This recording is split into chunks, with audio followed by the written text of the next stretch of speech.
এখন আমরা দেখবো কিভাবে ফ্রি এমবি ইউজ করবো স্কেটু সিমে। যত মনে চায় আপনার তত এমবি ইউজ করতে পারবেন, তত জিবি ইউজ করতে পারবেন, কোনো সমস্যা হবে না। এর জন্য কি করতে হবে, আপনার অফার দেখে নিতে হবে। আমি অফার দেখবো না, আমি ডাইরেক্ট কত এমবি নিব ওইটা আমি সিলেক্ট করব। আমি 30 ডেজের প্যাক নিব, প্লাস 100 জিবি নিব, 100 জিবি নিব, প্লাস এখানে আমি 300 মিনিট নিব। এটা দেখতে পাচ্ছেন আমার 700 সামথিং 50 টাকার মতো। এটা আমি নিব।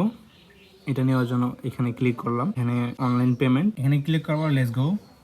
আর এখানে আমাকে দেখতে পাচ্ছেন বিকাশ নাম্বার। এখানে আমার বিকাশ নাম্বারটা অটো দেওয়া আছে আগে থেকেই, অর্থাৎ আমি যখন এখানে পে 750 টাকাতে ক্লিক করবো অটোমেটিক্যালি টাকাটা কেটে নেবে। ঠিক আছে, আমি একটা টাকা নিকে বলতে আপনার এখানে আরেকটা জিনিস খেয়াল রাখতে হবে, এখানে আপনি যত টাকার প্যাকেজ নেবেন ওই প্যাকেজ যেন আপনার বিকাশে, মানে ওই প্যাকেজের টাকা যেন আপনার বিকাশে না থাকে। 750 টাকার নিচে যেন আপনার বিকাশের টাকা থাকে, তাহলে এটা কাজ করবে। অর্থাৎ আপনার বিকাশ থেকে কম টাকা থাকলে টাকাটা কেটে নিবে না, আপনার বিকাশে যত টাকা আছে তত টাকাই থাকবে, আপনার এমবিটা চলে আসবে। ওটা যদি আমি একটু দেখাই আপনাদেরকে, মানে ক্লিক করলাম, এই যে দেখতে পাচ্ছেন রিকোয়েস্ট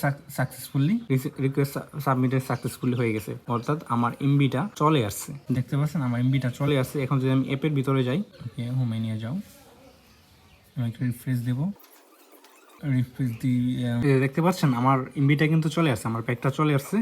কিন্তু এটা আসছে 1 মিনিট লেট হয়েছে। ঠিক আছে, 1 মিনিট পরে এটা অটোমেটিক আসছে, কারণ এটা আপনি বাইপাস করে কিনেছেন। ঠিক আছে, এখন আমরা দেখবো বিকাশ থেকে টাকা কাটছে কিনা, যেহেতু আমি বিকাশে পে করেছি।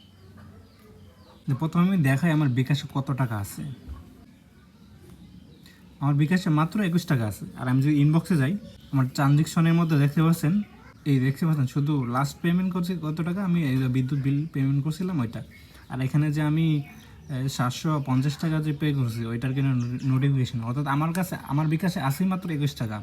750 টাকার প্যাকেজ আমি ফ্রিতে নিছি। আরেকটা জিনিস খেয়াল রাখতে হবে, আপনার এই মেথডটা তখনই কাজ করবে যখন আপনার এখানে 100 জিবি দেখাচ্ছে না, আপনার এখানে 0 এমবি দেখাবে অথবা 3টা ডট দেখাবে, তখন এটা কাজ করবে। আরেকটা জিনিস করতে হবে, সেটা হচ্ছে আপনার প্রথমে যে কোনো একটা ডাটা প্যাক কিনতে হবে। আমার এখানে দেখতে পাচ্ছেন পেমেন্ট মেথডের মধ্যে আমার বিকাশ নাম্বার অটো দেওয়া আছে, আমি কিন্তু এখানে বিকাশ নাম্বার দেই নাই, পাসওয়ার্ড দেই নাই, ওটিপিও দেই নাই, অটোমেটিকলি পেমেন্ট হয়ে গেছে। এটা আপনাকে প্রথম করতে হবে, পেমেন্ট মেথডটা আপনাকে সেভ করে রাখতে হবে প্রথম পেমেন্ট করে। আশা করি বুঝতে পারছেন।